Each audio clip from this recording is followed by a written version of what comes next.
Sorry, I thought the mute button was off, so I apologize. Welcome to Design 370. This is the Advanced Logo Design course.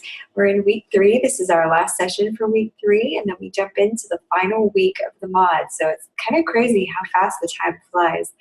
I hope you guys are doing well on assignment 3. I see no one's attended yet, so I can't really ask for feedback, but let me know how it's going for you. Feel free to email at any time if you're getting stuck. It's no 8-page brand book for your assignment, but it is our first logo design in this course. So I am really excited to see what you guys turn out and see what you guys come up with. I went over quite a few tutorials. I did two different client examples. The affordable lawn care logo, I went through about 4 different ways to style that logo. And then I did a few versions of the Megan Wren jewelry design logo. And hopefully that gave you guys some ideas of what you could do with it. You're welcome to take and copy my ideas, although I do prefer if you come up with your own, but you're not going to get dark points if you copy a design tutorial that I do, because at this point, I feel like right now we're just trying to practice to get the feel for the design, to get the feel for how we approach logo design. So creativity can come later. Right now I just want to work on technique and in finesse. So that's what I'm going to be looking for. So if you do take some of my ideas, it's totally fine for this class. In fact, I encourage you to, because it is, the tutorials are here to help you. Okay, so we're going to just go ahead and dive right in. We talked a little bit about the design process yesterday. We're going to finish up here today. Before I start, though, I wanted to talk to you about Assessment 3. I got a few emails from you guys, from very concerned students, and wondering who we were supposed to talk to. Who is the portfolio coach, okay? The Assessment 3 is that when you're working in the professional design world, hey Lisa, thanks for joining. You're just in time. We're about to go over Assessment 3. So key in real quick if you can. When you're working in the professional design world, every project is going to involve a presentation, right? And this week's assessment will help you practice communicating about your design process. Sometime this week, you are required to set up a 15-minute one-on-one interview session with the portfolio coach that was assigned to the course, and a lot of students are saying, who's the portfolio coach? We have no idea. So yesterday, I sent out an email to the associate dean, and I asked what we were supposed to do. And they came back and said they weren't quite sure. So they're going to be rewriting the course so that this is taken out or at least altered. But for this assessment, it's going to be a pass or fail, okay? So you either do it or you don't. Now, there is no portfolio coach, so I will accept the following. Misty Porch is a learning coach. She's here to help you specifically for our class, so we'll count her as the learning coach for this class, okay? You're also welcome to see your AD if you want, your associate dean, but I highly recommend Misty Porch since she's set up for this specific class. I will also accept any if you go to the Student Success Center or the Tutoring Center. So if you do any of those options, you have options basically is what I'm saying. So if you go visit them, but it does have to be 15 minutes, and they will email me and let me know that you've done this. That's the best way that I can track it. Otherwise, I'm not going to be able to track who you've gone to. So either your AD is fine, or the learning coach, Misty Porch, or the Student Success Center will be fine. I do recommend Misty Porch because she knows what's going on in our class. She's familiar with the assignments and can help coach you for the final project. So it might be in your best interest to kind of plan ahead and try to get a hold of her. This was her week 2 flyer that she sent out. I'm not sure if the times have changed for week 3. Usually I get that in the middle of the week, but go ahead, and her contact information is the same. So if you need to reach her, this is the way to do it. Let me know if you have any trouble. If you can't, I guess I should preface this by saying don't wait until the last minute to try to get a hold of her and say, well, she wasn't available. I emailed her Saturday morning and she wasn't available because she's only, she left at 1 p.m. Then that won't be acceptable. You do have an entire week. You have Wednesday, Thursday, Friday, and Saturday to do this. So you can go to the Student Success Center. You can contact your AD. These are options. You have 3 options here. So go ahead and try to do that, and then let me know. If you contact them on Tuesday, Wednesday, Thursday, and Friday, and then also Saturday, and you still can't get a hold of someone, then I'll know something's up, because the Student Success Center is always open. Misty Porch is almost always available during her office hours, and then you can contact her to set something up. So let me know. I will get emailed back, and they'll tell me that you met with them, so that this can be a pass or fail and get you guys some easy 50 points on your assignment. But after you've met I'm going to receive the notes, and we'll talk about the session and what you guys talked about. And then I'll use these notes to, it says I'll use the notes to calculate your grade. Basically, if you set something up and you go in there with the intention to fine tune your work, then you'll get an automatic 50 points. Okay. So again, this will be a pass fail. This isn't going to be me analyzing how helpful it was to you. This is something to help you. So if you're not getting anything out of it, then really it doesn't matter if you have 50 points or not, right? I mean, this is all about trying to improve your work and trying to get a leg up on the final project. So that's basically the purpose of this assessment.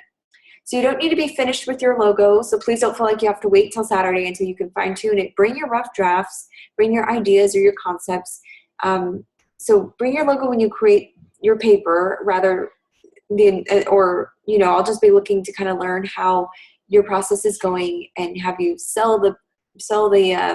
you're supposed to sell your idea.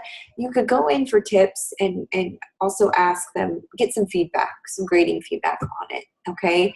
And this should greatly improve your chances of getting a good grade on the final as well. Are there any questions about this? I just wanted to clarify it because I know yesterday we weren't sure.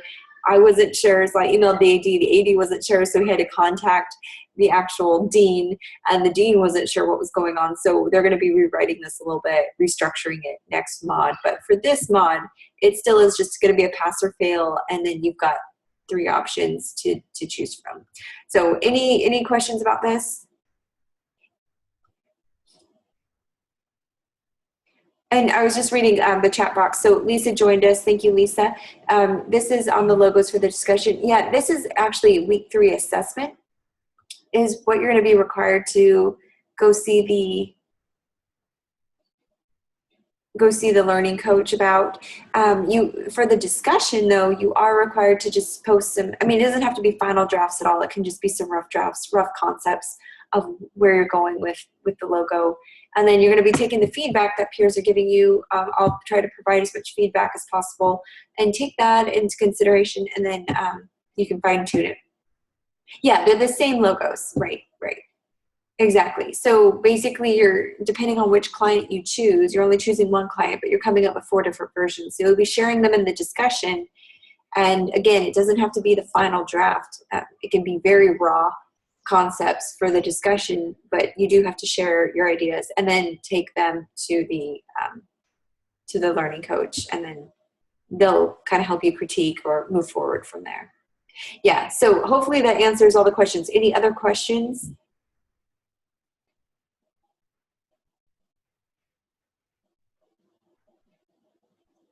Okay. All right. Well, if you guys watching from home have any questions, please email me. I'm happy to answer them. Hopefully this makes it a little bit easier on you guys, but it should be pretty simple. In fact, it's good to practice going to the Student Success Center or the Tutoring Center to just get some feedback on your assignments. I highly recommend it for every assignment, but this way it's kind of forcing us to get a leg up on the final project. So hopefully it's not too confusing. Okay, we went over daily checkpoints already. And this is Misty Porch's contact info. Hopefully you have this. If you want to screenshot it or make a copy of it. Her contact information is the same as on the first flyer, just so you know. Okay, so let's get into our lecture, and then we're going to go into some more logo designs. All right. So I'm going to close out of the chat box. Just I'll check it periodically.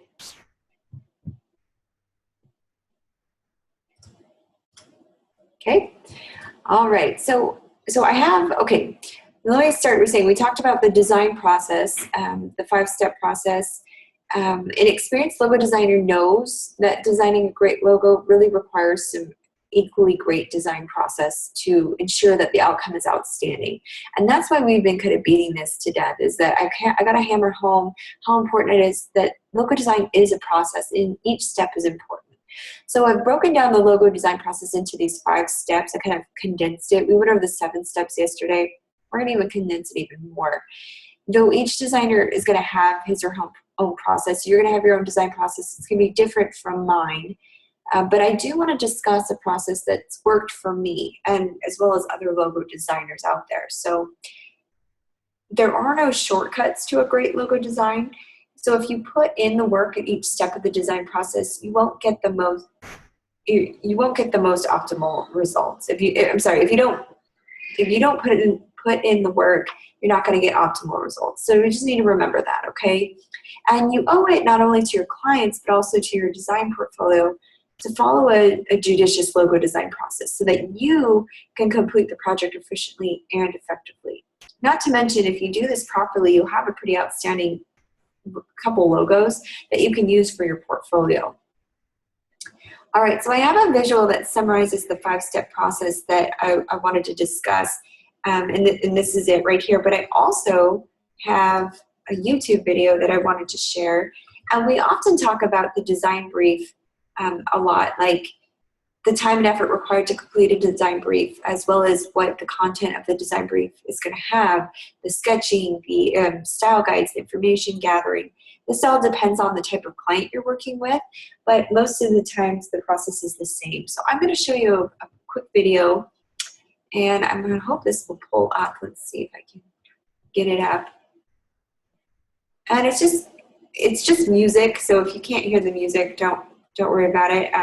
It is a video going through the steps, the stages of the process, including the sketching and everything else. So let me see if I can pull up a tab, and I'll share my screen just a second.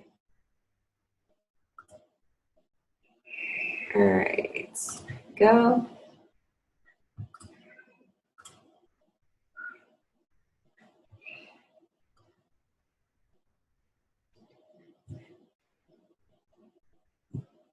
Okay, can you hear it at all? Hold on, can you hear it?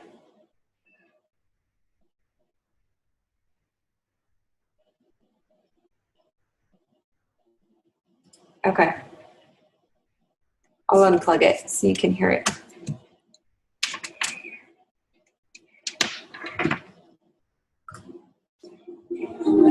Can you hear it?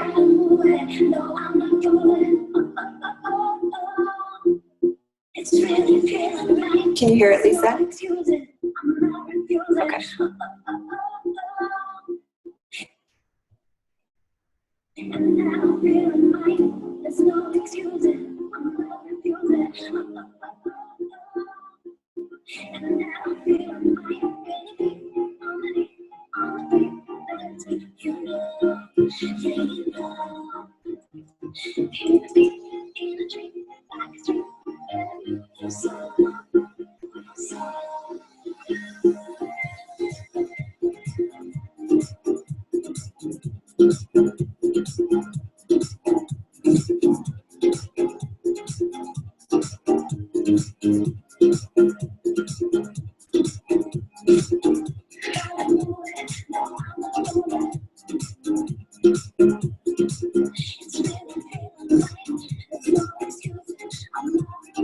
Can you see it, Lisa?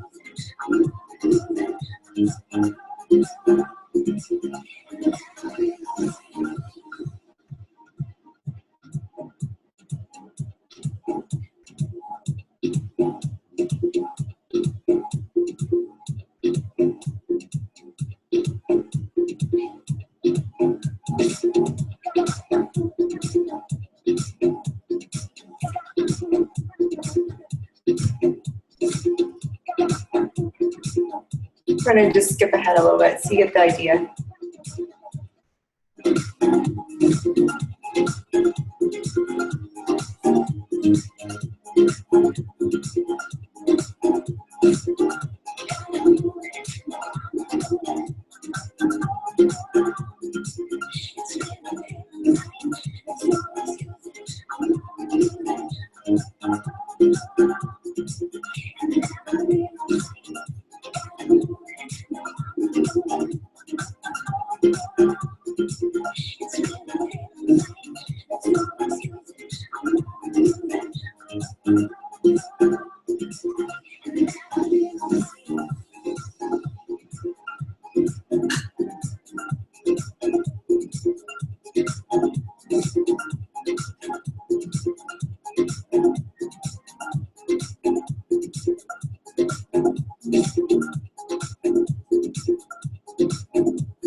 Okay, so what did you guys think about that?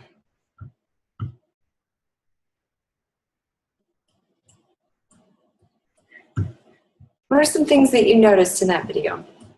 Yeah, it was cool. I think if anything, it shows you the extent of the design process, how long it really does take to create a logo. You know, it's a pretty long drawn out process, but it's cool because I like this video because it showed you from the first stage, the sketching stage, and then all the way to the final product. And so it's really neat to see what the designer did was they sketched the design by hand, and then they took it into Photoshop to kind of darken the outlines. Then they pulled it into Illustrator to start tracing it with the pen tool. And I don't know how you guys feel about the pen tool or how comfortable you are with it. I think some of even the most seasoned designers, myself included, are still trying to master it. So it's a very tricky tool to get the hang of, but once you can, as you can see, that's basically how original logos are born. Okay, so let's jump in. I just thought that this is a kind of cool video to show the process of it. We've been talking about the design process, and I wanted to show you guys. Sometimes class isn't long enough to show you from the very, very start. So, all right, let's go straight into lecture here. And let's talk a little bit about what we saw. What are some things that you saw as far as the logo process? We saw the sketching was one. What are some other things that you saw?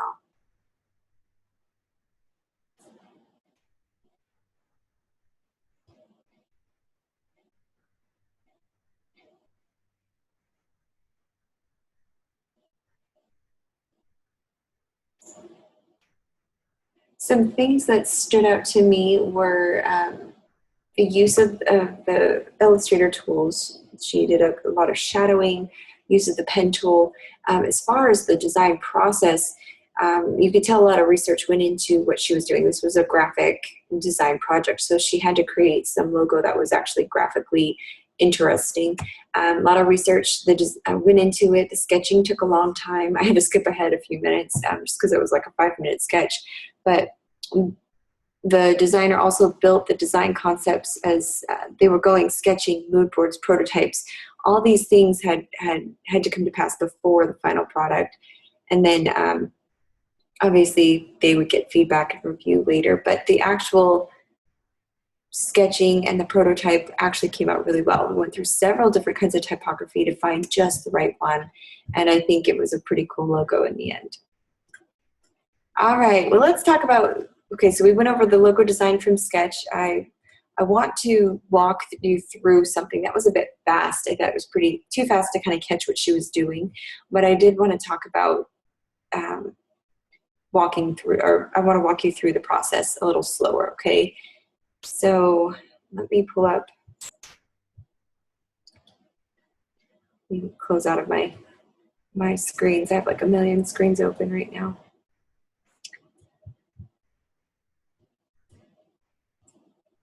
Okay, so have you started your logo designs yet? Speaking of logo designs, have you started this week's assignment?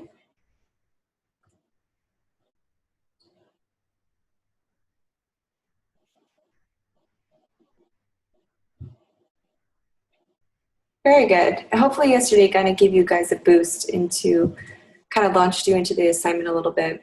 Okay, let's talk about this walkthrough, okay? How do we get to this final product? Here I've got a logo called Happy Gym, and this is a pretty cool logo. Not only is it dumbbells, but it's in the shape of the H, which is part of the name logo. So I really, really like that. This is a very clever logo. When I talk about brand identity, every identity project is going to be different. So as you're doing freelance work or you're doing work for school, each one has its own challenges and problems to solve. And that's basically what it is. We're problem solvers. We're given a company name sometimes, and that's all we have to work off of. And so we're going to need to come up with some ideas. Sometimes we're the ones that have to come up with the creative stuff. We're not always going to have a client that's going to say, here are all my ideas, just create what I suggest. Sometimes we're lucky enough to get that, and that saves us some time, but sometimes we have to come up with these concepts on our own. That doesn't mean you have to approach each brief differently. It is important to develop a workflow, though, that doesn't stifle ideas or that isn't counterproductive. So in this walkthrough, I'm going to take you through the core stages of designing a new identity for this company called Happy Gym, a new modern gym. And I think that that's the exact kind of vibe I get from this logo, not only with the colors, the typography choice, but also the icon and just how it's overall, how it's been laid out. I think it's just very, very clever.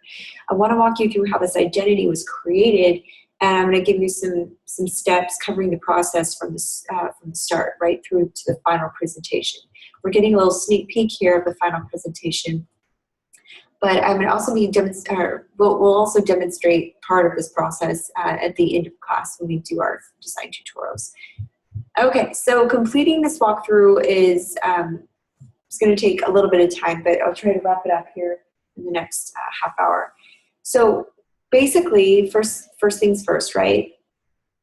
Always start on paper. Everyone knows they should start with a plan, but when you're given deadlines, especially when we're in school, we have all these deadlines for assignments. It's all too easy to forget the stage or maybe even skip the stage. I can't hammer home enough how important it is, so please don't forget this stage.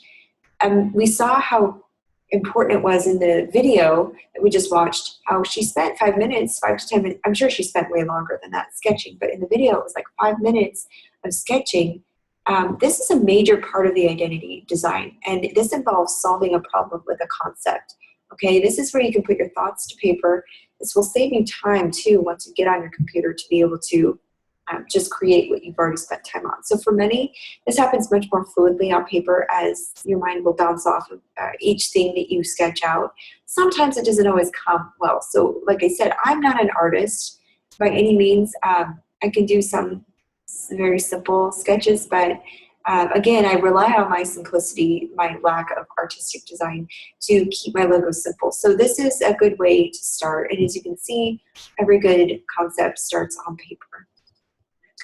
We live in the 21st century. Nowadays, we don't need scanners. We have mobile scanners, right? Just take a snapshot with your photo. You can email it to yourself. That photo is good enough to throw into Photoshop or Illustrator and begin the design. So if you have a scanner, use that for the best results. Obviously, it'll be a lot higher resolution, but if you don't have one on hand, you can take photos of your sketches with your phone, okay? Everyone's got a smartphone these days. If you don't, then you can resort to the old-fashioned way and just use a scanner or a camera.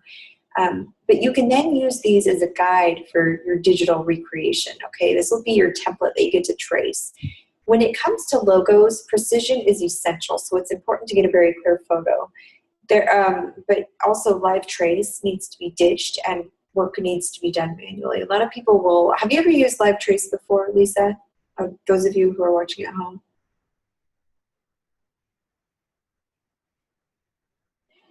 Okay, I'm not sure what class actually has you use LiveTrace. There's actually, I think it might be 245. Can't remember. There's a class that you'll probably take if you haven't already that will teach you how to use LiveTrace. It's kind of a cheater's way around things. Granted, I will admit I use it far too often. I do like to use LiveTrace, but in this case, when you're taking a sketch into Illustrator, LiveTrace it doesn't always translate very clearly, and so you definitely need to do this by hand, okay? It's probably good that you guys don't know what LiveTrace is yet, because we need to master this stage first. If you can do the manual side first, then LiveTrace is only a bonus. Okay, so I want to talk about practice makes perfect. The pen tool is probably the most frequently used tool that you're going to use in Illustrator. As we saw, the entire logo design was done with the pen tool, aside from the color tools that the designer used. So pen tool was actually a huge part of the logo. But it remains one of the trickiest to master, and I'll throw that out because I'm still trying to learn how to master the pen tool.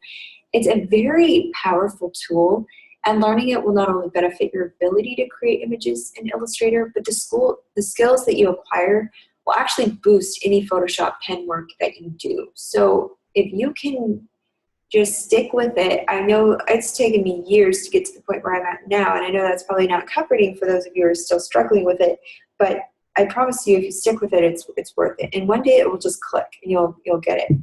So I think what throws people off sometimes are the anchor points, the handlebars.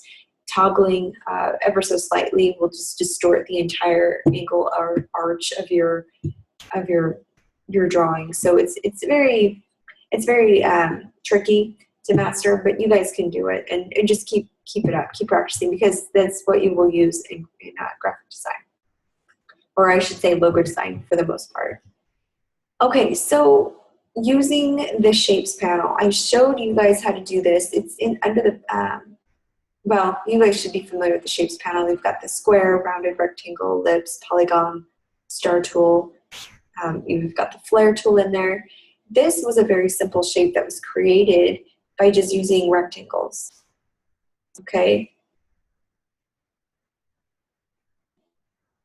And I would suggest, if you want to open Illustrator and try to do this concept real quick, if you could launch Illustrator open, you can even try to create this. It's just a matter of 1, 2, 3, 4, 5, 6, 9 or 10 rectangles. So it's pretty simple. So try to do it as you're working with me. I want to be less boring for you just listening to me talk, but actually you can actually apply what we're learning here. I'll try to go slow enough so that you can keep up with it. But as we're talking about this, when you create this logo by combining the rectangles using the rectangle tool, first of all, so it should be a pretty simple tool. We're not going to be using the pen tool in this instance.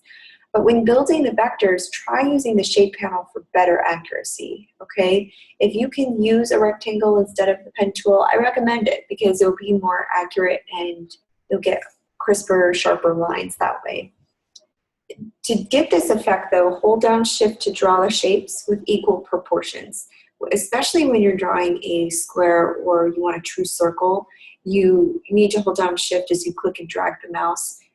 That will, as you're resizing the object, because that will allow you to shrink it and constrain the proportions, so you don't get something very skewed, or you don't get an oval or a more oblong looking shape. So make sure to select any element, and its width and height are shown in the control bar, and you can also type the sizes in there too to resize the shape. But again, these are the two different ways that you can resize the shape. So first one is hold down Shift, click and drag as you draw shapes or resize them with the mouse, or you can select any element and its width and height are shown in the control bar, so you can adjust the control. If you want a perfect circle, or I'm sorry, a perfect square, just make sure the height and width are the same values. Does that make sense? And again, this is pretty elementary, so you're probably you're pretty familiar with the shapes panel, but I like to emphasize it because when you can use it, I say use it, because it's rare that you have that opportunity. Most times you're forced to use the pen tool. But if you can use the Shapes panel, please do. All right, let's talk about duplicating elements and combining them. So in this stage, let me show you, see if I can shrink down this photo a little bit. Here we go. So you can see the variations that this logo is going through. You want to compare variants. You want to duplicate a master copy to edit. Always try to make a copy of what you've got so far, because as you start editing your logo, you can go back and forth. You don't want to have to redraw it 50 times if you've already made changes to it and they're irreversible, okay? So remember, to duplicate, you select your objects, you hold down Alt-Option, and then click and drag, and that will duplicate your, it's just a quick and dirty way of duplicating your pieces. So hold down Alt and drag. Now, creating shapes to align objects and use Smart Guides is probably the best way to do this. So to create shapes and align objects, you're going to use your Smart Guides. Make sure they're turned on. You can do this by going to View and Smart Guides. So then scroll down. So you click on View, scroll down until it gets to Smart Guides, and then just make sure that's check marked. If it's check marked, yours are already on. Also, if you see the light green ruler guides that show up on your screen randomly when you're trying to line something up, that's a Smart Guide. So those do need to be on. I highly recommend it. It helps you snap elements into place, and it helps you line things up. In InDesign, we have what are called the rulers, the ruler guides. So that helps us be able to line things up. But in Illustrator, we need these Smart Guides to be on. We talked a little bit about the Pathfinder tool. The Pathfinder tool is used quite frequently to subtract and add certain pieces that are overlapped or that you want to. You can also use the Pathfinder tool to combine shapes and create new ones as well. You can combine rectangles to make the H element like we see here. And you can do that by selecting both elements and hit merge. So you'll use the merge button under the Pathfinder tool to get this effect. Lisa, are you drawing along or are you just watching right now? Because I might give you guys some time if you'd like to try to create this logo.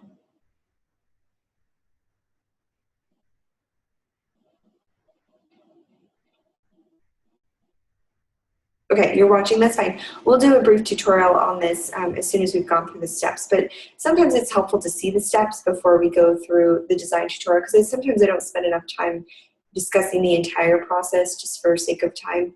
So wanted to kind of slow it down a little bit today. So this is time to adjust any of the typography that you want.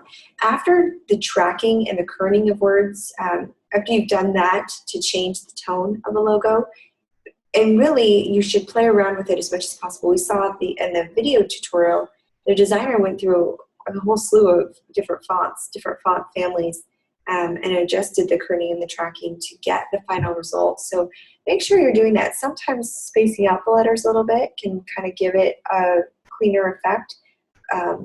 Sometimes squeezing in the letters or adjusting those ever so slightly can give a different effect. So it just depends on what you're going for. But do try out different ways to do that. Do you know how to adjust kerning and tracking?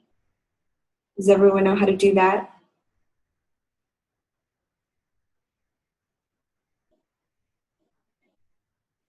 Okay. Good, good. Okay, so add character to the logo type by opening up the shapes into the native paths. This can make up the letters, altering the paths of each letter directly to make your type unique. So what you're going to want to do to quickly convert the font to outlines, basically you're going to want to go, you can either hit the keyboard shortcut, Command, Control, Shift, O, I know that's a lot, or you can click on, I believe it's Type, scroll down to create outlines. And by doing that, it individually converts the letters to a vector. So now you can adjust them any way that you want. Now, they're no longer editable as a sentence, but you can adjust them and treat them exactly like the vectors that they are. So as we can see in this example here, the red is indicating the tracking is being adjusted here.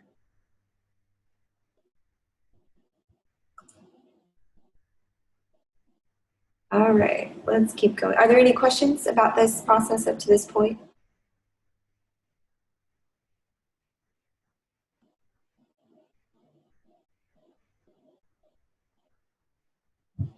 There's no questions. We'll keep going. We're almost done. We're almost at the last step, 3 more slides.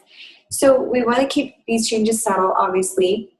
Use the direct selection tool to rearrange the anchor points if you ever need to edit anything, okay? And if you want to alter the appearance of the letters especially. You want to keep the changes small, and you want to keep them subtle. Careful scaling of the logo mark with the type is very crucial, because this is what creates that cohesion that we're looking for between the two. You want to make sure that they're roughly the same height, same width, not same width, but same height.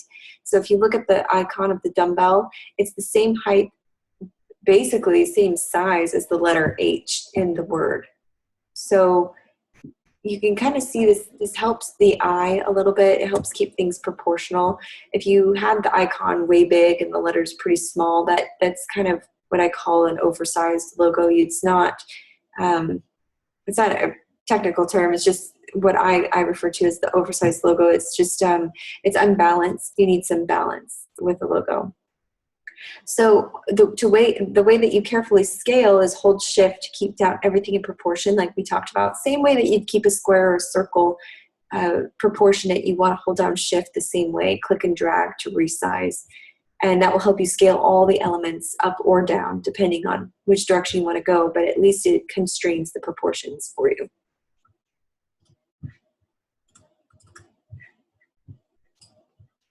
Okay, so we saw in the video they added a lot of color, and they went through a few different colors. They even used color to shade, and I don't know if you've used shading before, but it's pretty cool to see. Now in CS4 or higher in Illustrator, you can integrate Adobe's Kuler app into your workspace to view color palettes. I've never actually done this, but there is a way to do that. So what you would do is you'd go to Window, drop-down menu, click Extensions, and then select Kuler. So you want to try to avoid gradients and logos. This is a huge, I want to put emphasis on this. This is a huge point I want to make.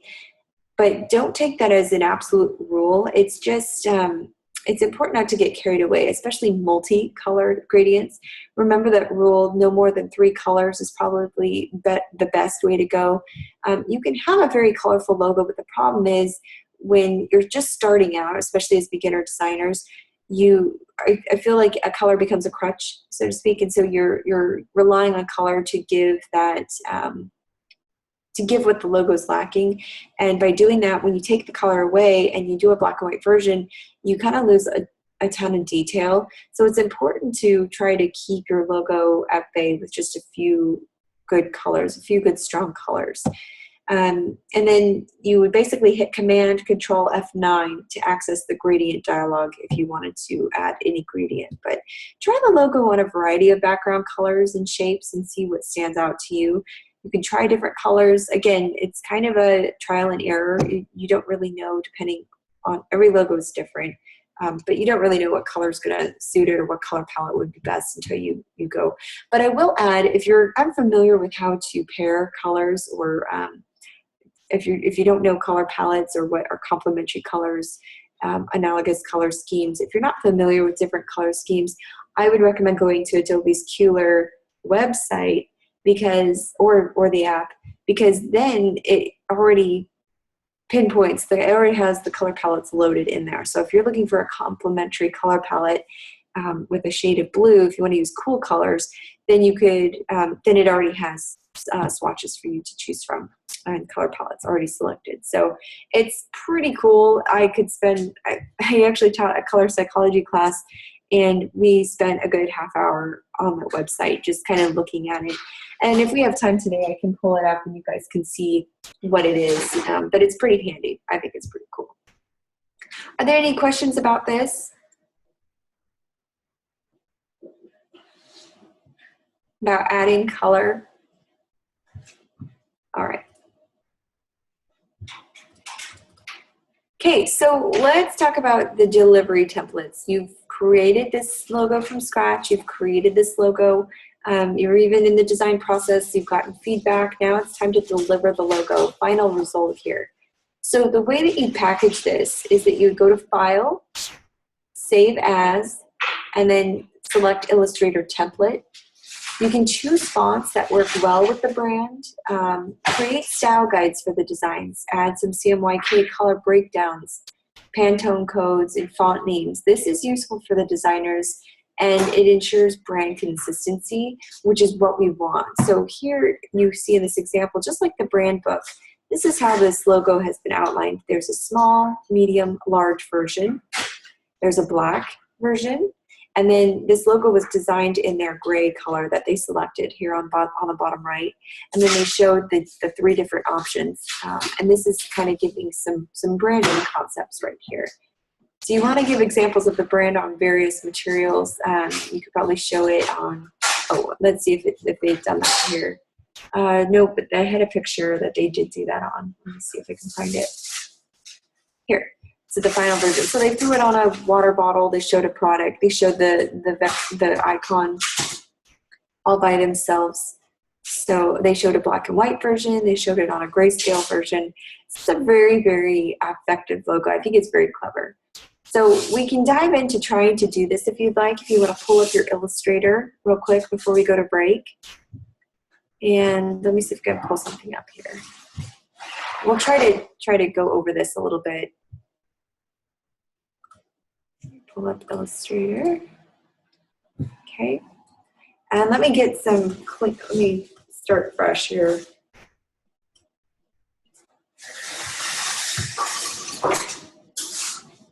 Okay.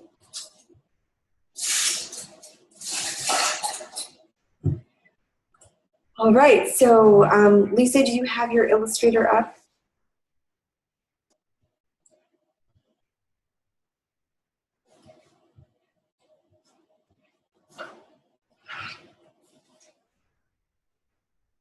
Cool.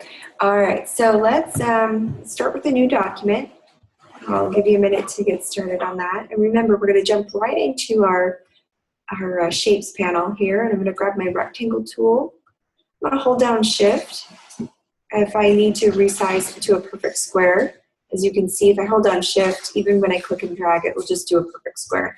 I won't need to do Shift right away, though. I just need to create a rectangle.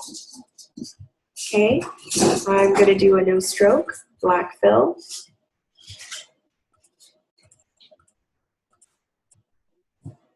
Okay, am I using my trick? I'm going to hold down Alt Option, click and drag, and you'll see a black and white arrow. You'll know that's ready to copy.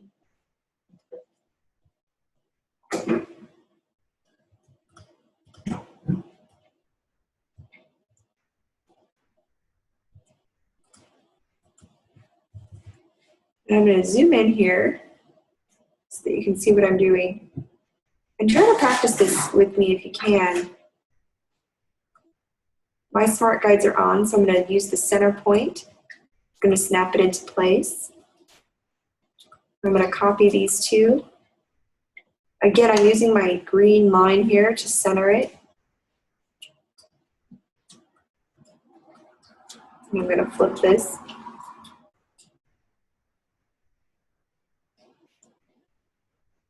Okay, so everything's lined up. It's starting to look like something. Now, how do we make the actual dumbbell part with the H, right? So I'm going to show you, oops, don't forget to save your work. I'm going to grab a square here.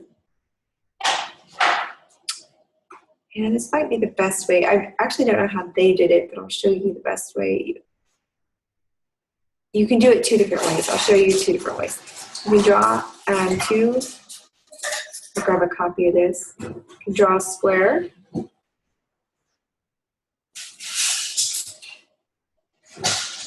And then I'm going to put a white square over it.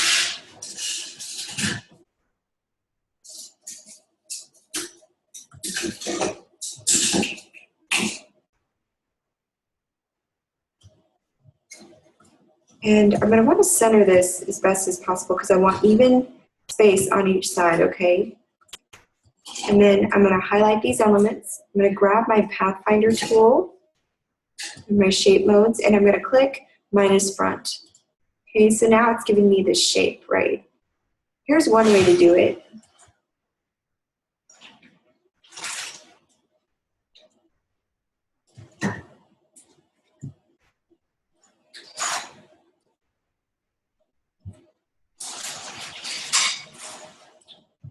Okay, and I'm trying to get it about the equal size. Another way you could have done it is just grabbed 3 different rectangles and stacked them. That's another easy way. And you just take this and duplicate it, holding down Alt Option. And I'll give you a moment to catch up here. And I'm going to overlap it so I can make sure I'm making it the exact same size. And then I'm going to move it down. Okay. Now in the example, they had this dumbbell stacked. Okay.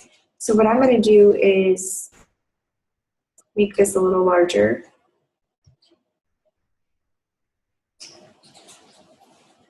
I want more of a tapered effect in my dumbbell.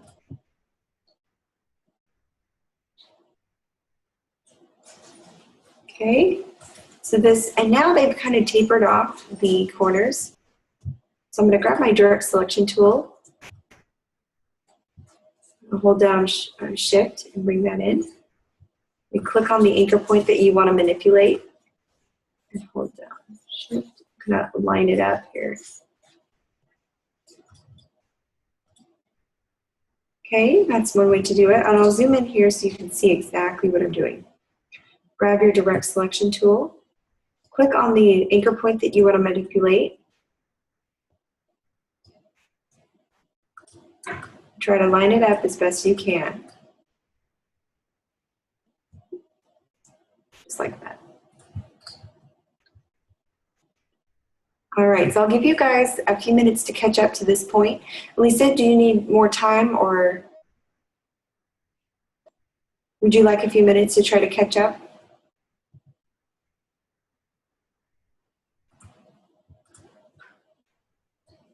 I'm going to shrink this down because I just realized that I want some space in between. I want even amount of space between my H here as I have here on the left and on the right.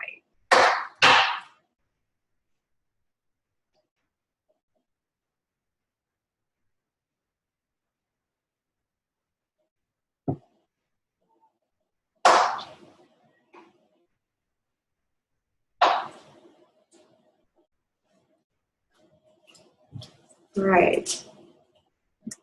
Taper the ends. Okay, so I'll give you a few minutes to practice this. And it looks like we can go ahead and take our 10-minute break here. So go ahead and catch up to this point. I'll leave this here. And then when we get back,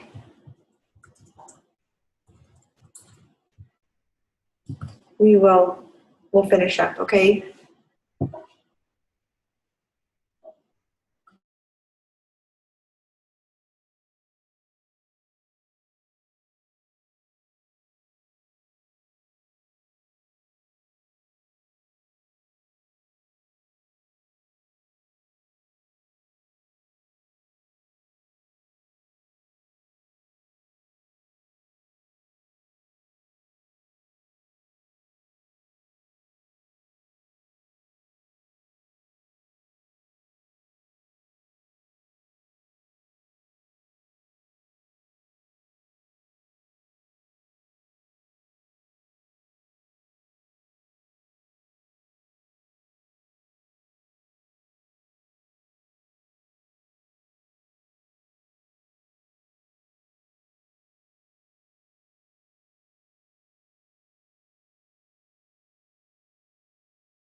Okay, so we are back.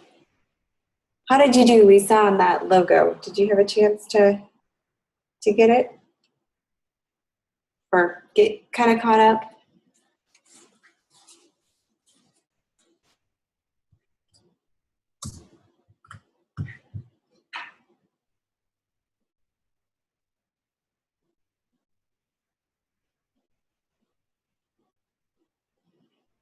All right. So once you get caught up to this point, you're welcome to share if you want. I'm going to actually zoom out here and see what my logo looks like. I'm actually going to bring these rectangles in ever so slightly. They're a little too disconnected for my taste. And it's not much. I just want to bring it in, okay? This will help it feel a little tighter. And you know what? I'm just going to duplicate this a little bit.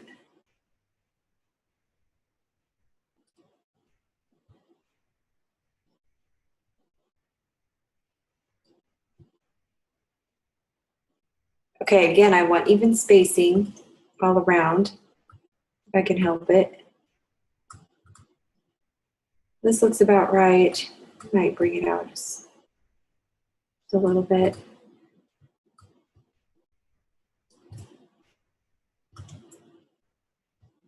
I'm gonna bring this point in. I'm just tightening everything up.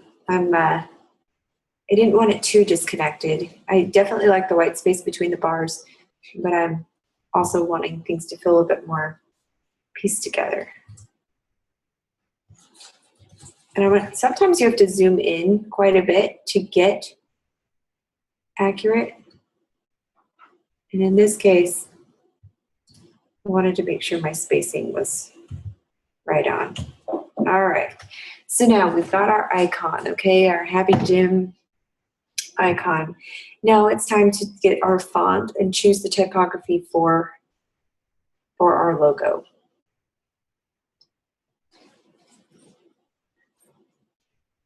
And you know what? I think we might need to tweak this. We can either do the Dumbo where it's coming out and it's being tapered, or we can bring it in like this. And I think this is how they had it last time. So that's the way I want it to look. All right, I'll grab my type tool, type in the logo. Let's see here. They capitalize the H and the G. And now I'm going to work on my tracking, and I wanted to show you how to do this. So to set the tracking for your characters, for your letters, you can either use the scroll down menu here and pick the predetermined amounts, or you can enter in your own value. And I usually like doing that. You can also hold down, I think it's it's Alt Option, and the arrow key will allow you to extend your tracking or bring it in. And I'm going to extend my tracking just a little bit. I don't want it very separated, so I might just do 0. Let's see, maybe 1. I might just keep my tracking at 0. I think that's what they did. I'm going to shorten my vertical scale a little bit to about 97%, not a whole lot. And I'm using Myriad Pro. I'm trying to match the font they had. Let's see if I can find. Okay, they're using Arial. So we're going to use Arial.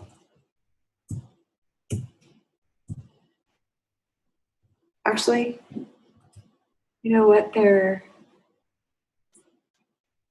Gym is in Arial. Actually, they're not using Arial. I think it's a version of Arial. This is what they're doing differently, and this might be a good lesson. So they are using Arial, but this is what they did. So once you get your spacing and your vertical scale set, I put it at about 98%. And I like the spacing. I didn't adjust to tracking at all. I'm going to go ahead and go to create outlines.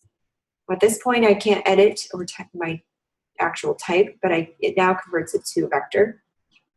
I am going to ungroup my text and get rid of the, I'm going to ungroup the I. Okay, now I'm going to go grab an ellipse tool and I'm going to add a circle. Hold down Shift. I don't want it much bigger than the actual I, but I want, there we go. So I got rid of the square look. I didn't like the square. I'm also, by adding the circle, it adds a little bit of roundness to the logo. And then they went in and they tweaked this a little bit. Remember we talked about using our direct selection tool? They grabbed the point on the G here. And they brought it in, just like we did with the H. And this just gives it a little something extra. They even, let me see if they did it anywhere else. They didn't, but I do recommend maybe doing that. You can do it, could do it on the H if you wanted to, but we don't want to overkill. So there are the two things that we took. We took a very standard font, which was Arial, and we just tweaked it a little bit so that it had subtle, just little subtleties to it that make it different, okay? Then we add, I forgot to add the registered trademark. So to do that, I get my type tool here. I'm going to shrink down the font. I'm going to go to type. I'm sorry, let's see, where is it?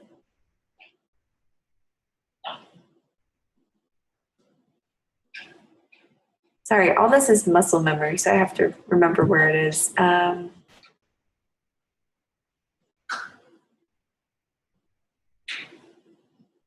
Maybe,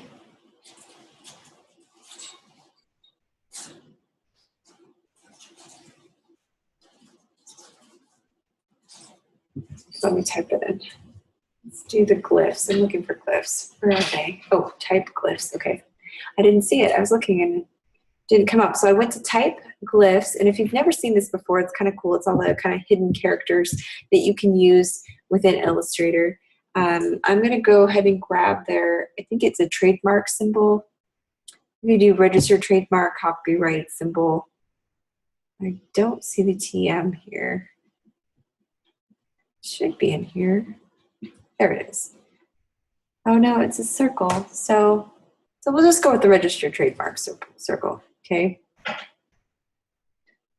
Double click it. Oops, here, let's try again. Let's start this over. Grab the type tool, go to type glyphs. Once you find your symbol that you want, you double click it and it automatically fills it in, your type. I'm going to go to type create outlines and extend this a little bit. I'm going to set this here. You don't want this, this registered trademark symbol to be very big at all. In fact, you want it to be on the smaller side. It's not the star of the show, but it does need to be visible enough when you print. So I'm just going to shrink it down a little bit. I want it to be an afterthought, but I do want it to be there. Perfect. It could even stand to be smaller, but we'll just leave it there. Okay, so now we've got some options. We've got options of how we want to lay out our logo. We can choose to center it, like this. And you can choose a center point that would be best. You could choose to center the word, or you could choose to center it here. I'm centering it here with my eye. I'm also looking here. Where does my H line up? Does my H line up with that?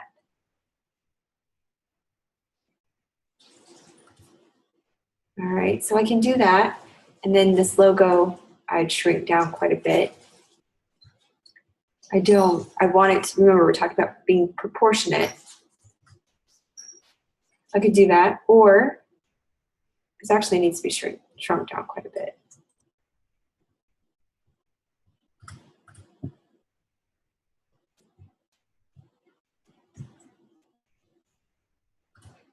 just like that.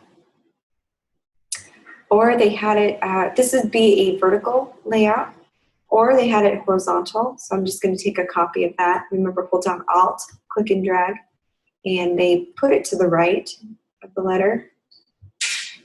And they had it no bigger than the letter H in the word, remember?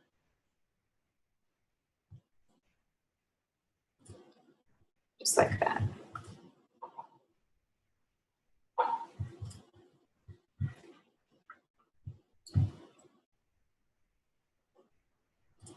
And you know what?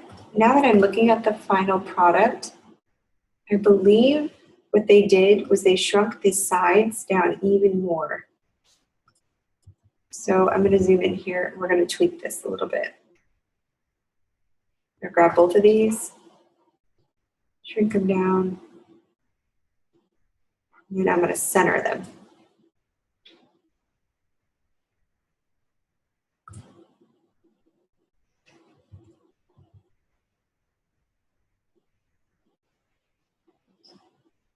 Oh, whoops, sorry. They added an extra row. I didn't see that. Okay. I'm looking at the picture and I'm like, this does not look the same. So I'm just going to grab a copy of this one here. I'm going to shrink it down to about half the size, and then I'm going to center it right like that. I'm going to, whoops, hold down Alt Option. And by using my smart guides, I'm going to wait until it kind of snaps into place where it needs to go. You could even stand to make it smaller, much, much smaller. This is kind of the end piece of your dumbbell. And I want to work on spacing. Whoops. And again, because these are so small, you have to zoom in quite a bit. Want even spacing here as I have here, okay? And that's where it gets tricky. Same with the left side. It's all about fine-tuning, finesse, just trying to get everything equally laid out. All right, I think that looks good.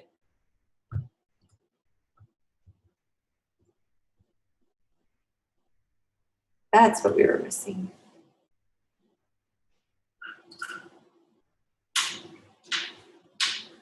All right, so I'm going to group these. I'm going to make a copy.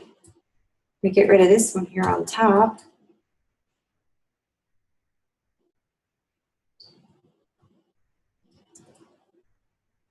There we go.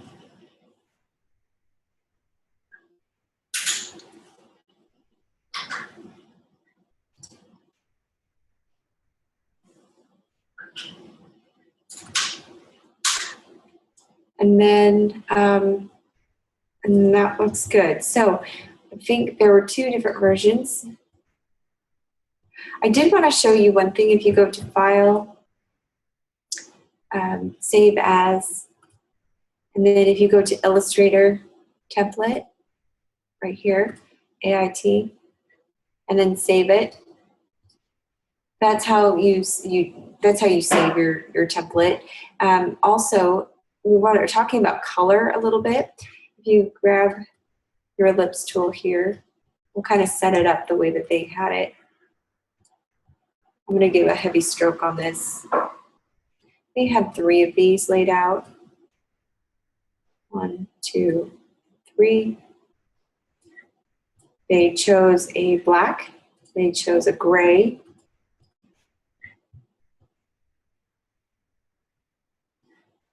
And I don't have the exact swatch colors here, but they also had a yellow that they chose.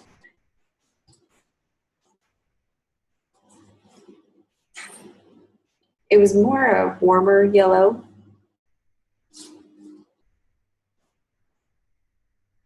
More on the orange side, I would say. There we go. So these were their colors. And this is how they had it laid out. They grabbed the logo. They did a small, a medium,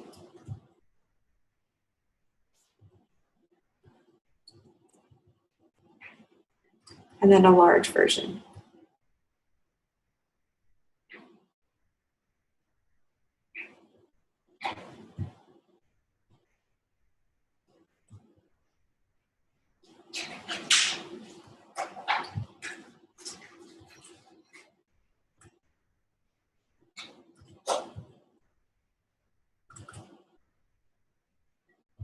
Okay, and then they took these, this is kind of how they laid out the colors.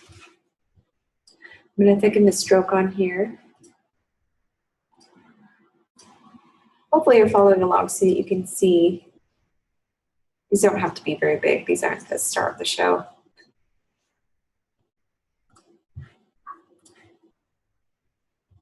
I'll zoom in so you can kind of see what I'm doing. And this is how you would lay out a basic template if you were doing a design for a client. And once you create one, you can just save it and then save as or save over it with each client that you have. So you don't have to create one from scratch every time.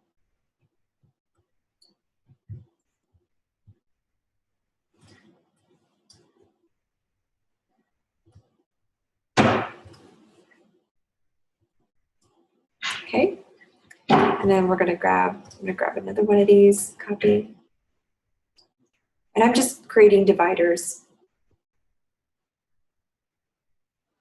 Like this.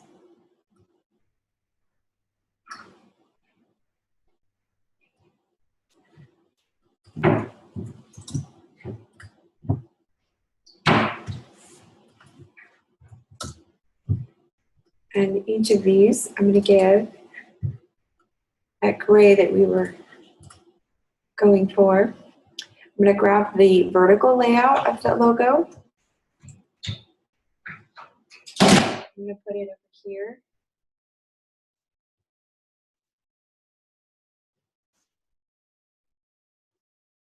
So that they can see vertical and horizontal. You want to give them an option always.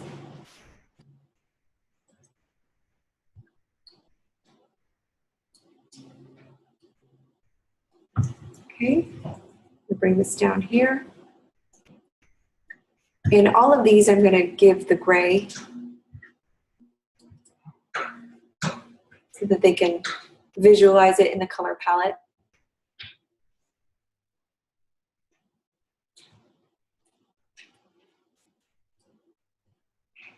And this is how you lay out just a basic template for your client.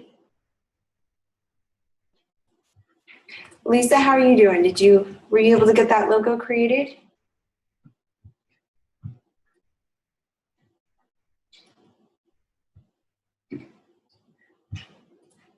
Hopefully this wasn't too difficult. I think this is one of the cooler, simpler logos that we've done in this class. It's a pretty simple concept. Do you want to share it, Lisa?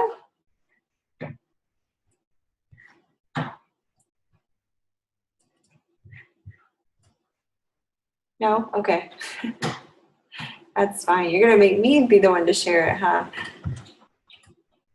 All right, and I'm going to grab this logo here.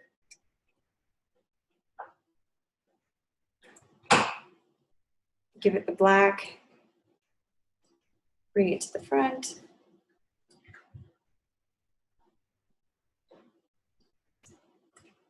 Remember, the concept said to try it on different color backgrounds, kind of see what would work. Want to make sure it's centered exactly. And, oh, I forgot to even give it some other backgrounds, some options for the client to choose from.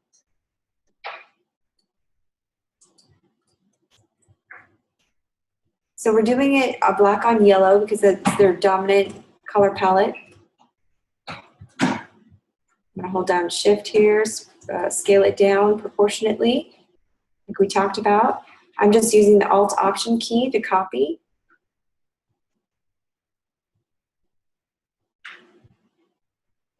And sometimes the client likes to see their icon on different backgrounds, kind of like Nike does.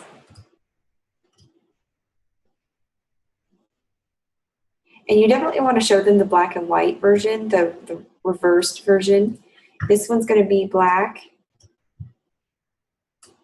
And the logo is going to be white with no stroke. Okay, and then I'm going to do the gray background that we chose with the color palette.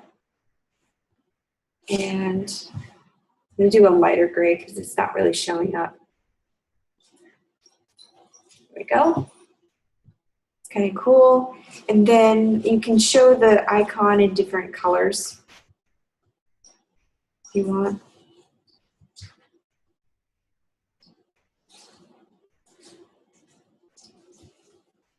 To give them some options.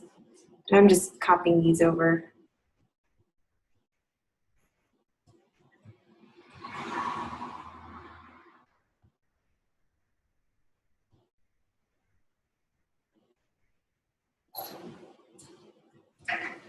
Okay, so this one you can do graduating or graduating grays.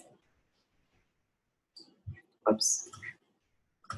Do that light gray, this centered one. I'm going to do the dark gray that we chose with the color palette.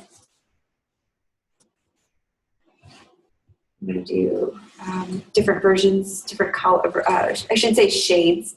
Shades is probably the better color or better word for it. I'm not doing different colors. I'm just doing different shades of this. And the way that you can adjust the shade is through the opacity or the percentage of the color. So staying true to it, I'm just going to lighten the shade a little bit.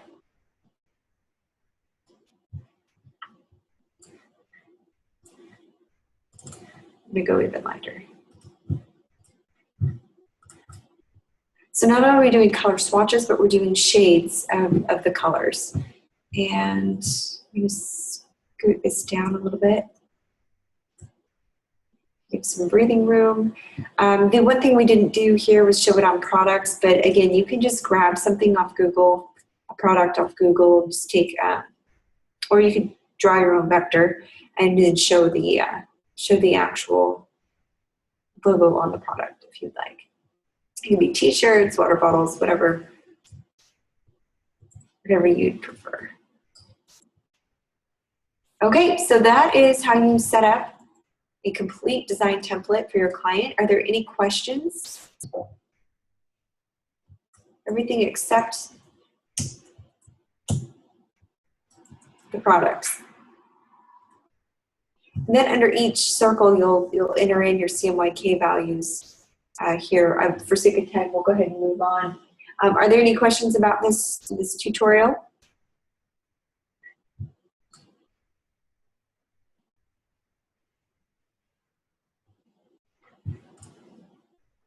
Okay, it's pretty simple, pretty straightforward.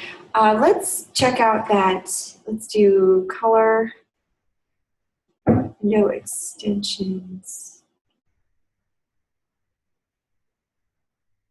I don't see it.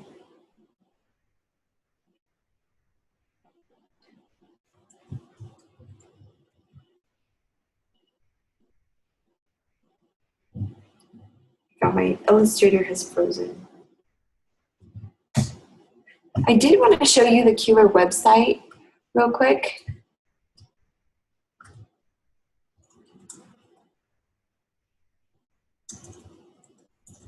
Let me see if I can pull it up on my screen.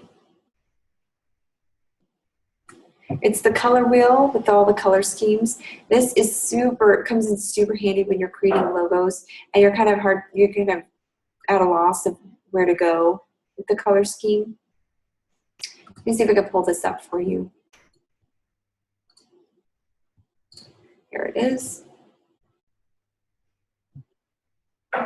Okay, can you see it? I'm gonna try to expand the screen a little bit.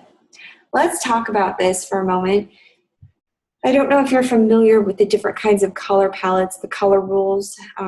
With every color, there's a complementary color, there's a monochromatic color, there's a triad scheme, compounds, there's shades of colors. This really will get you familiar with that exact kind of color palette. You can create your own custom if you want. If you say, oh, well, I really want to do something in red, so I'm going to see what will go well with red. You can click on custom and then choose your colors to see if they flow. Complementary colors, these would be complementary colors, triad colors. So if you chose a color, for instance, let's say, let's do analogous, compound, shades.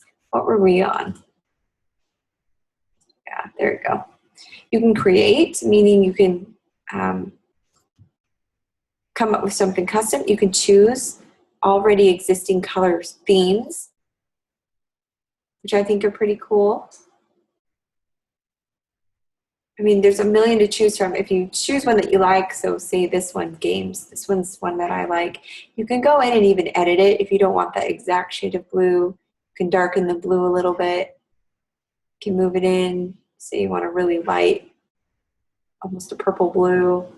You can change it that way, or you can change it here on these sliders to kind of adjust the brightness. And so this is pretty cool. And then it gives you the RGB values and the hex codes for it. Then you could do set up your own themes. But anyways, I recommend kind of perusing this website a little bit, because as a designer, sometimes we have a color in mind, but we're just not sure what would be a good complementary color with it, or what color scheme should we go with. Having to come up with several colors that color palettes that actually jive well, that it can kind of get complicated. Sometimes it's hard to come up with something. If you have designer's block at all, I have it constantly. I'm like, what goes with the teal, you know? And so I can come here, and this is a really easy way to kind of custom make a color palette, or choose from the million existing ones that they have to show. You can choose most popular. It sorts it by most used, most random. So it's pretty neat. And that one is color.adobe.com. Or just Google Kuler Adobe and it'll bring up the color wheel. Okay. All right, so I just want to jump right into, I'm doing a new share here. I'm going to jump right back into our PowerPoints just for a minute. We'll go back to the design portion. I just wanted to cover a few more things.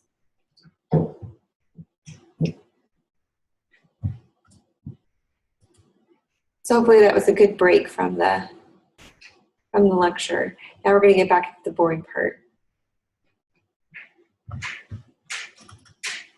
All right, so I want to talk about the brainstorming, okay?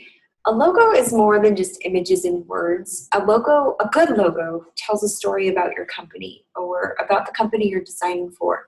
It says who you are, what you do, and what you stand for. And even though you may not be doing this for yourself, this is oftentimes going to be a reflection on the company that you are designing for.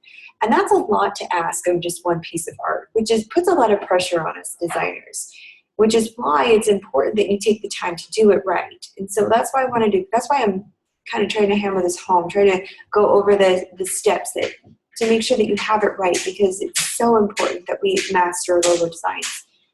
Fortunately, though, you don't have to do it all by yourself. So the steps that I'm going to be walking you through will help you through the design logo process, and with the help of your design coach, your learning coach, you'll be able to brainstorm something and come up with something for your final project. So the first part of brainstorming is determining the primary function of your logo. How do we want this logo to function? A logo represents your brand through the use of shape. It can represent the brand through fonts, colors, images. Being clear on why the company needs a logo can guide the design a lot better.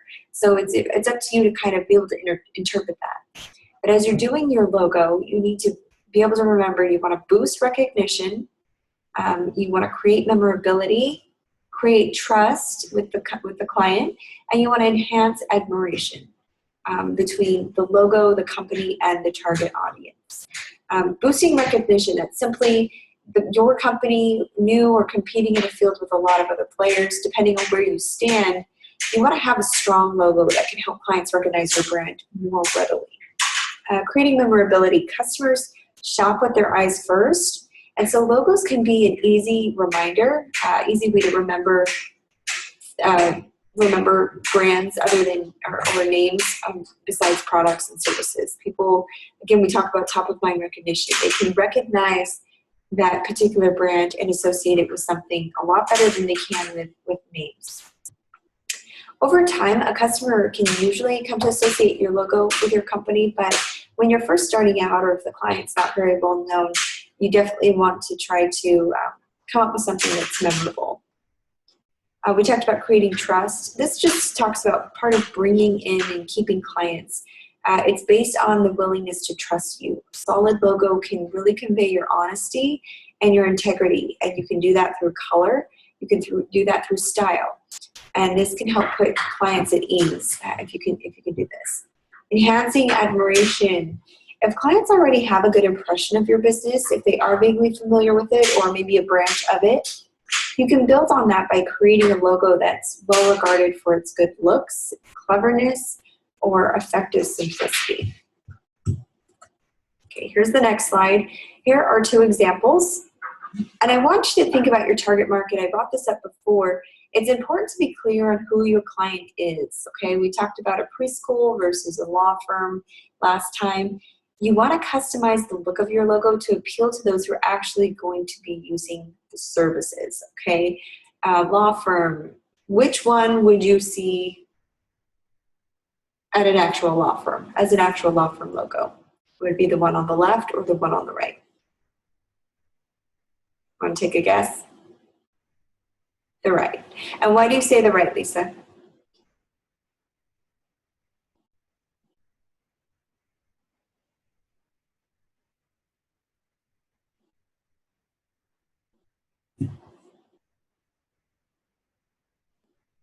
Yeah, it looks too feminine. It looks like it, one, it's pink, right? And pink is a very feminine color. So maybe that would only single out women. Law firms want to try to attract both men and women, right? Also, it might be too, not only feminine, but youthful. So maybe it's trying to target a younger crowd. And then you're singling out, one, you're singling out the elderly who probably use law firms just as much as a young adult, but also it almost looks like it's targeted towards little girls. They're not going to be able to hire a lawyer. So this doesn't make a whole lot of sense. There's not a whole lot of sense with the color that was chosen or the font. I mean, it's very feminine font, very fancy font. It's hard to take this kind of a law firm seriously. Wouldn't you agree? So the one on the right is the right one. It's very direct, it's straightforward. Even the black, it means, what does black mean, as you guys have been learning? It's a very classy color. Evil. Black means evil. Oh, that could be fitting too. No, but the black is a very classy look. So law firms want to go target that kind of market. So again, think about your target market. You can see the same name, same logo, but just in different color and a different font can make all the difference. So you need to make sure that you can nail this. A logo for a florist shop, for example, could incorporate a really whimsical font, kind of like we see here on the left, in a very bright color scheme. But this really wouldn't work so well for an auto body repair garage, right? For an auto repair company. We need to keep in mind our target audience, okay? I use Nike a lot because, well, it's just an easy logo to talk about. A logo for a law firm, like we saw here, I'll go back. It really needs to communicate integrity and strength, and not necessarily the look that would work well for a catering company or for a florist, okay? So we've established that. We need to decide whether to incorporate the company's name into the logo. Nike did at first, but they've been around for years and years and years and have proven success through their product and brand, and because of that, they're able to drop the name now. Now their symbol is so well recognized that they don't need the name. Of course, you want to build name recognition for the business, but making the name part of the logo design really is important, especially when you're starting out. You want to include the name if it's reasonably distinctive, but not yet a household word like we talked about. If your marketing funds or the client's marketing funds are limited and your goal is to build name recognition, this is probably the way to do it. I don't recommend just doing a symbol. You really do need the company name if the company is not well known. And most companies that are hiring to do logo designs are just starting out. So it's probably in their best interest to have the name of the company with the logo. So as you're designing your logo for the assignment, I definitely want the name of the company. Don't just design the icon, okay? I really want the name in there.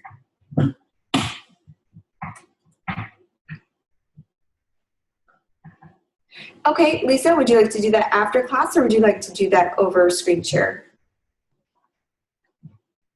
Totally your choice. She wanted to share her logo designs, and you guys are more than welcome to share them with me. Screen share? Okay, let's do that. I'll stop the share. Go ahead, Lisa. This might be fun for the other class to see as well, or for the class to see. I love showing off students' work. Love it, love it. Very cool. Okay, so are you looking for some feedback, or what would you like, Lisa?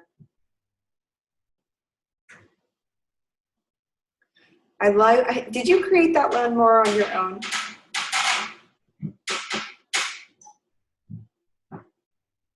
I think that's so cool.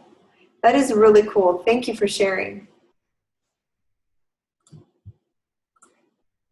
That lawnmower is really cool. How long did that take you to design?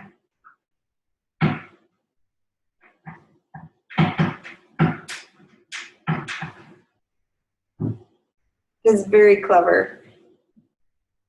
And I like that you did the other logos with the grass, right?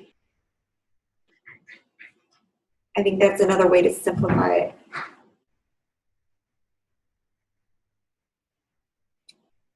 All right, so let's move on.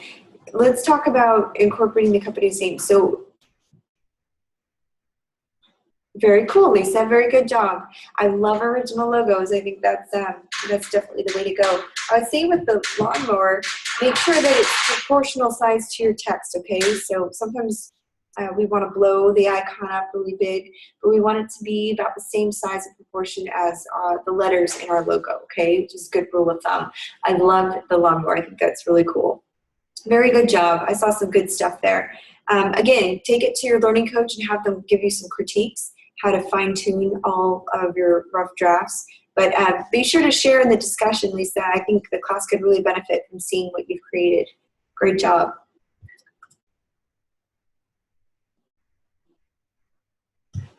Okay, let's talk about the color scheme for a minute for our colors. Remember, the color for our logo, we don't need to use more than 3 colors. Yes, black is a color. So if you're using black and then you've got 3 other colors, try to dumb it down to just 3 colors, okay? Do your best and try to keep the colors as complementary as possible.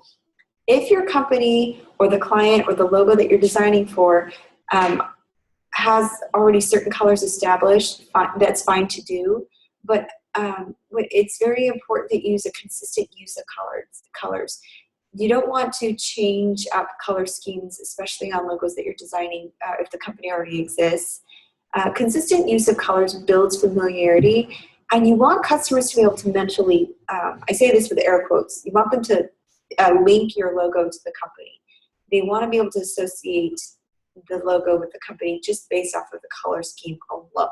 So color scheme is very important. If your company has branded itself with specific colors, the public will have developed a kind of a subconscious association with those colors. If you don't yet have an established color scheme for your business, I would probably recommend doing some research on the psychology of colors so that you can choose appropriately, or go to that website that I just showed you, Adobe's Color Wheel. For example, let me just share an example. Red signifies strength, passion, and energy, like we've learned, and confidence, but it can also signal danger.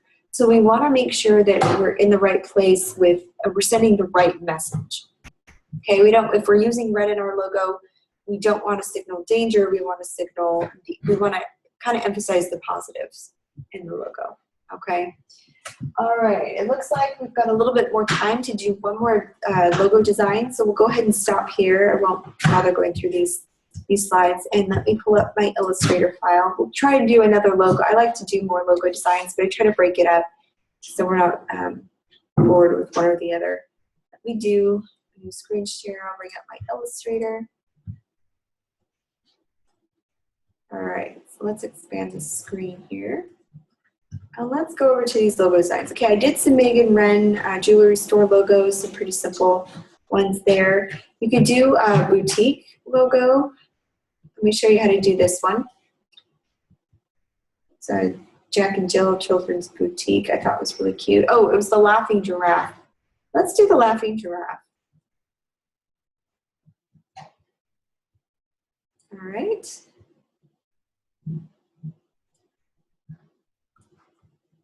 Laughing giraffe. So here's an example. This icon is way too big for the actual size of the logo, so please don't do what I do. It actually needs to be shrunk down quite a bit. I was just enlarging it so that you could see it. But your logo or your icon really needs to be much smaller. Here are the rules to logo designs as you're laying them out. This is what I'm going to be grading on. So listen up, okay? You need to, I'm going to be grading on proportions. So I'm going to take this. I'm going to take this logo here.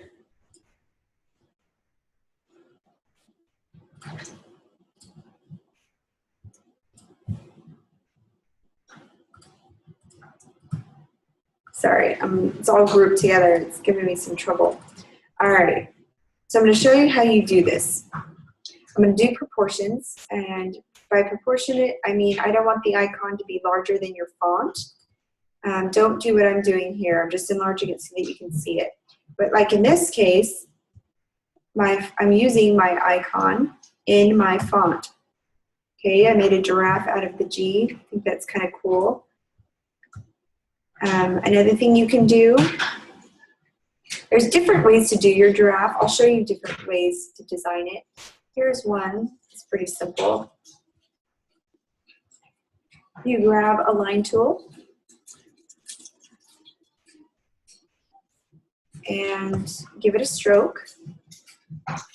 About, let's see, let me give it a stroke we can see. Stroke, no fill. And then I'm going to give it about a 6. Go to your variable width profile right here, and you can give it a different effect. I'm going to give it this. Let's see.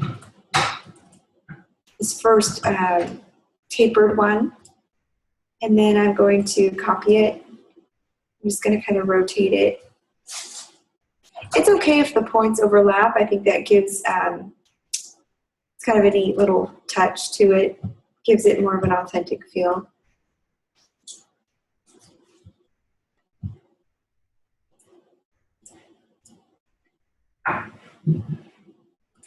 Go here.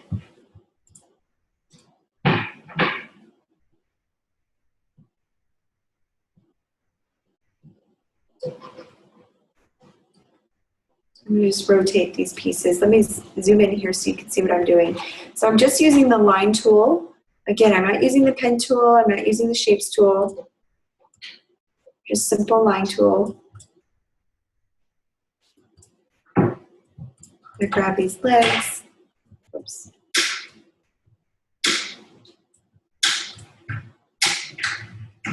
This is going to be my giraffe. I'm just copying what I've already drawn. This will be my giraffe head.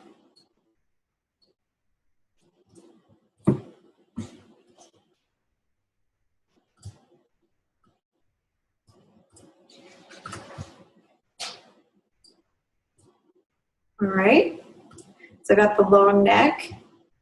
You can even shrink the body a little bit. And I'm just coming up with a very simple concept for my giraffe logo. I'm not doing this elaborate giraffe. You could if you wanted to, but remember, simple is better.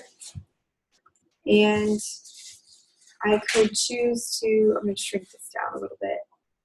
I want it to be long, so I want to get the point across. This is a giraffe, not a horse. Okay, and it's a laughing giraffe, so if I wanted to, I could add some detail. I go to the arc tool and go to same. I went to, I did a 1 stroke on there, the width profile, and I did the first one, width profile 1. And by doing that, it gives me this smile. I'm going to change the stroke to white, no fill, bring it in,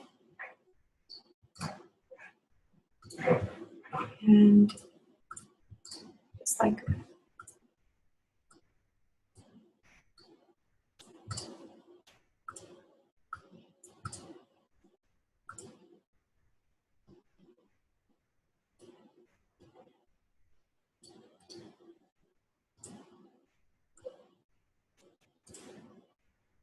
I'm trying to angle it so that his mouth kind of looks like he's smiling. I could add some eyes or let me see. You could add as much detail as you want, but I really don't. I'm really not going for that at this point.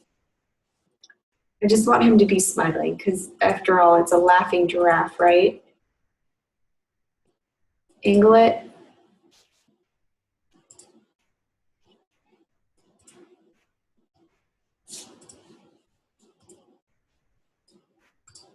There we go. And then to give it a little bit more effect, since it's such a simple design, I have a choice. I can shrink it down. Oops. Let's see if I can merge these.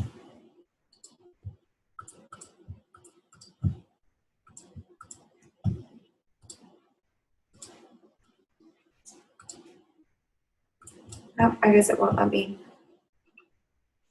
Okay, it's time to find a font. So I'll type it in.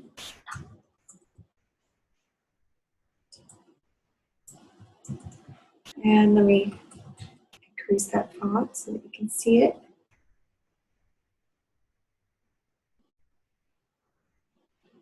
And I think I'm going to go with a sans serif font. I think that would be appropriate.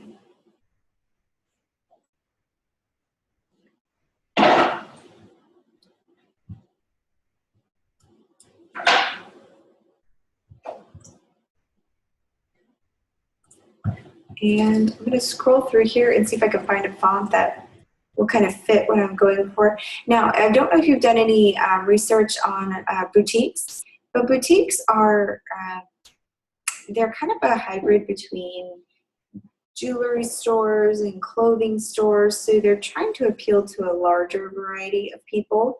You want something that's classy still. Boutiques are kind of more, some boutiques are actually kind of expensive, so you want something that's more higher end, not too fancy, but you definitely don't want something, even though it's a children's boutique, you probably want to still aim for the nice luxury items.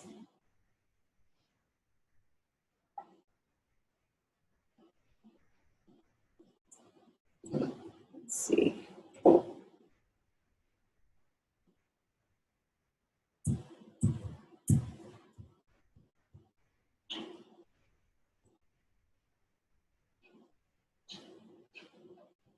Actually, I like this one, so we'll go with this one. We're going to stick with, oops, which one was that?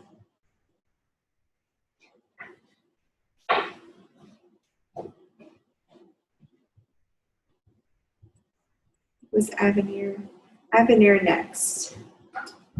So I don't know if you have Avenir on yours, but this is the one I want. I like the sans serif font.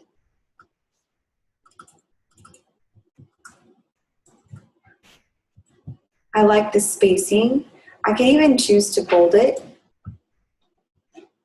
But I like the concept. I probably would emphasize laughing, maybe do a medium on there. I'm trying to create contrast. I can, once I like the font, I'm going to go to Type Create Outlines. And I'm going to ungroup. Zoom in here on my L. And I'm actually, I could choose to either do away with it and just create one, which I'm probably going to do. With a 1-point font, I'm just going to create, I'm going to create a copy here.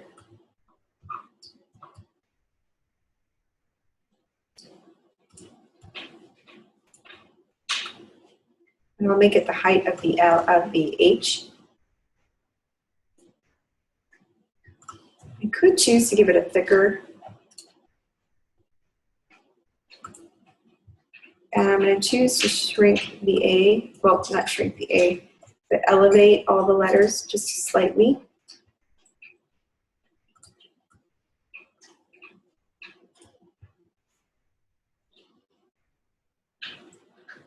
Just like that.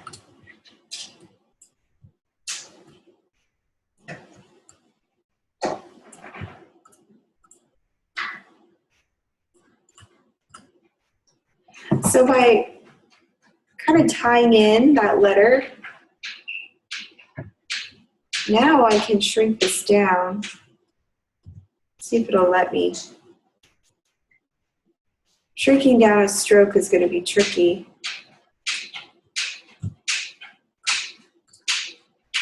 There we go.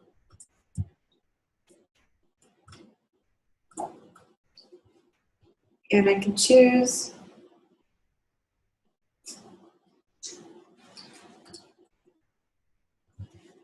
I just need to choose placement now.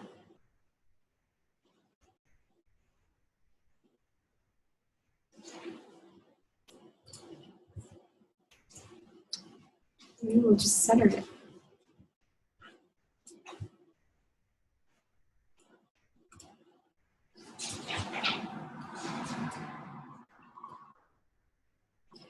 I'm going to grab a circle, an ellipse, and I'm going to grab a color. Let's see, what would be a good boutique color? I'll do a teal.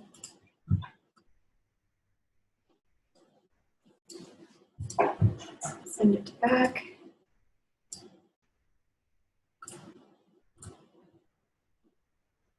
And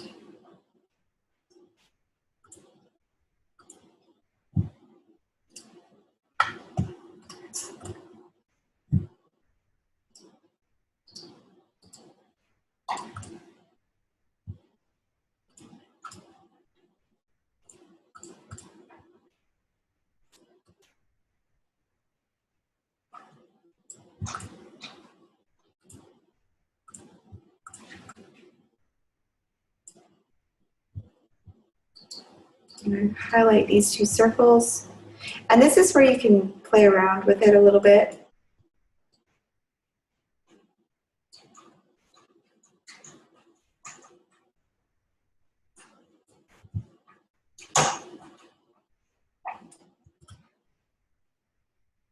I don't know, I'm not loving that.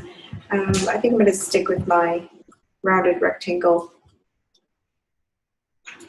Here we go. Stick my icon in there. That'd be cute. Him coming out of the rectangle a little bit.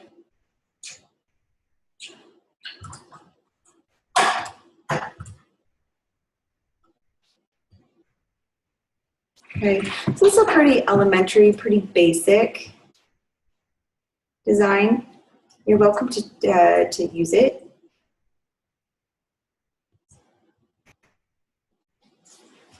I'm going to scoot in. I'm going to fine tune this here.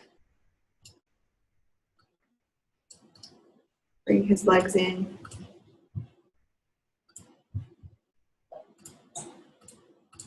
As you can see, there's a lot of different options, and it's just whatever appeals to you. You want it to make sense, though, obviously. There we go.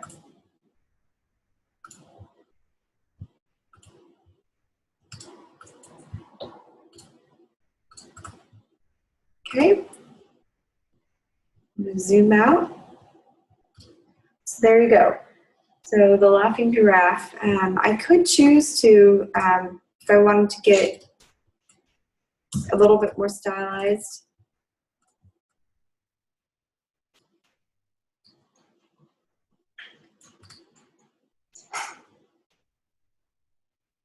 kind of stylize the eyes a little bit in the font.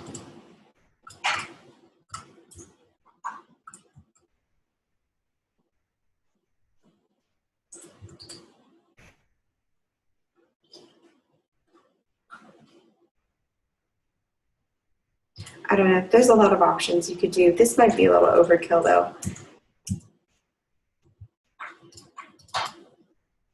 Okay, so that's one giraffe. Let's do the other giraffe. Oh, it looks like we're just out of time. Okay, well, I'll show you how to do this real quick, just so you know if you want to copy it. I just took the G from a font, and let me see which font that is. Lowercase g. Okay, it's Minion Pro. So you go to type, create outlines, expand the G. I gave it a color. I got rid of this part, but you could keep it if you really wanted to. You can draw it with the pen tool.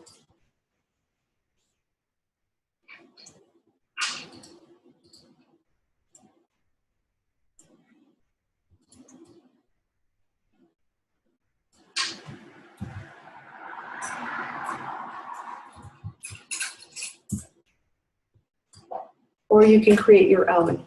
So I grabbed the pen tool. I'm just tracing this.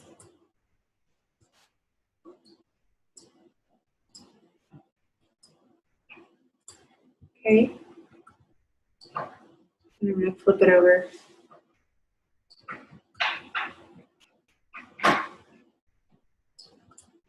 Just like that.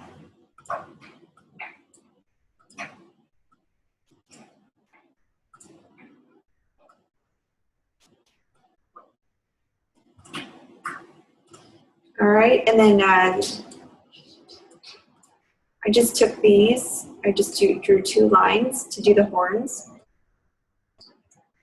Spaced them out. Went to the variable width profile. Did width profile number 2.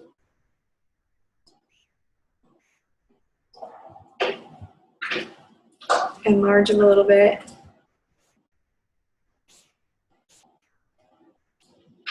Up the stroke. There you go.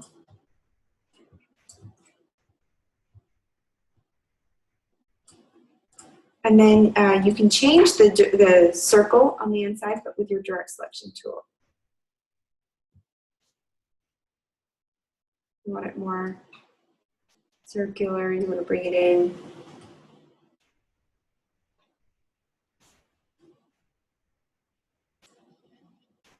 However you want to do it, or you can grab an ellipse tool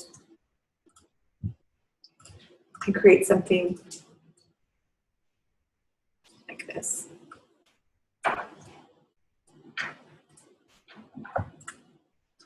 And then because it's a laughing giraffe, you can grab the arc tool, give it a smile, and call it a day.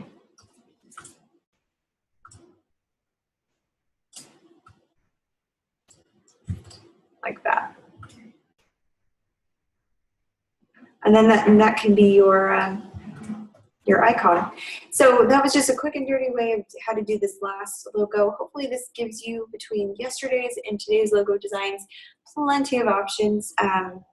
Again, try to come up with something on your own, but if you are just hurting for ideas, you're welcome to try some of mine. So email me if you have questions. This concludes our lesson. Thank you, Lisa, for coming, and for all those who are watching. We'll see you guys next week.